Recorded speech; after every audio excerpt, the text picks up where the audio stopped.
The secret of success is to do the common things uncommonly well. John D. Rockefeller. My friends, remember yesterday when I told you, hey, it's a big down day for the market, and I talked about how the trade execution summary grid and the numbers we ran, everything was going dark, was going, hey, it's going to push down. And I said, hang on, friends, we're not to Friday yet. We have one day. That doesn't make a rule. We talked about how we had crossovers, yes, those, but they could change and turn around. Now, after yesterday, today when we ran the numbers on the trade execution summary grid, many of them were reversed, sharply different. And again, that's the difference between just looking at numbers and learning how to chart, and not simply thinking it's some simple formula and you just do that with a formulaic approach and you will win. You know what that would mean? It would mean that all the engineers that are listening that can come up with formulas would be multi-billionaires, and they're not. And the reason is because it is art as well as science. It is numbers as well as experience and intuition from that experience. I'd call that wisdom. Let's jump into the charts, see where they are. This is a day where everything is up, and the big one, of course, still moving strong is gold. We'll start first with the S&P. It has swung back, not as much as it went down, up 1.15%. We can see we are still below the weekly trend line on that half-day chart, and we can see how the volume has increased, ranging around in the morning. Same in the afternoon, ended up the day up 1.25%. We're still below. You can see on the 2-day chart. This is first day of the latest 2-day candle, and it will finish drawing tomorrow, but it is below the weekly trend line, and we have a lot of volume. We're almost up to average already. We'll see how things go on Thursday. Look at all the volume on the weekly, and we're still below the weekly trend line. So, again, you can expect with volatility things to range around a lot. So let's just continue to watch and see which direction they go. We can make a decision potentially on Friday for jumping into a down trade. And even if we jump into a down trade and things turn over on Monday and they start going up again, no reason to panic, friends.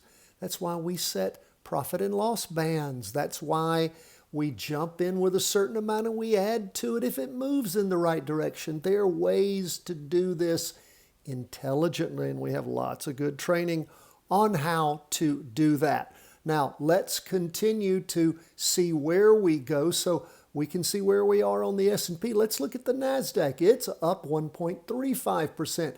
Very similar to the S&P as far as the candles go, below the weekly trend line on the half day, below the 2-day. Lots of volume on both those charts.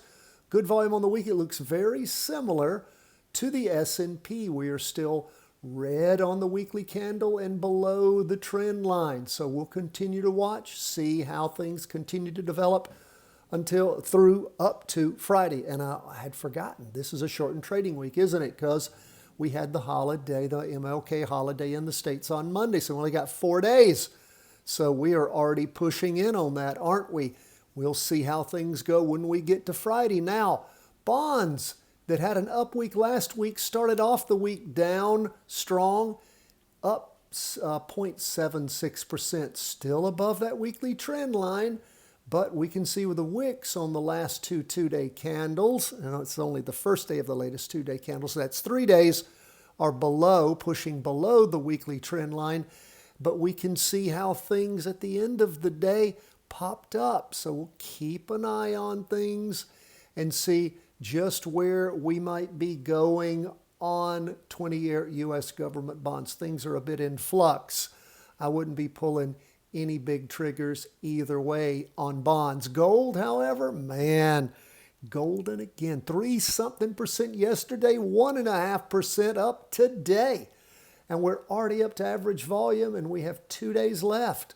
So again, beautiful things just keep. Gold is crushing this week. Again, after sort of a lackadaisical week, back from the 12th through the 16th. again, but man, did things take off after MLK. And what do we see going on with Bitcoin? Up 0.59%. You can't even see that when you look at the Heikin-Ashi candlesticks. Decent volume, though. Okay volume on the 2-day, punching back below the weekly trend line. And, of course, this reverse over after we were thinking Bitcoin was getting some legs for up moves and then crushed. That's where we are, folks, as we end the day on Wednesday. Going into Thursday tomorrow, of course, Patreon members, you can expect your weekly vertical crossovers as well as your 5-day plus analysis and your trade execution summary grid. Thank you so much for being with us, math friends. We always love to hear from you. Don't hesitate to reach out to us. CW@chartingwealth.com. God bless.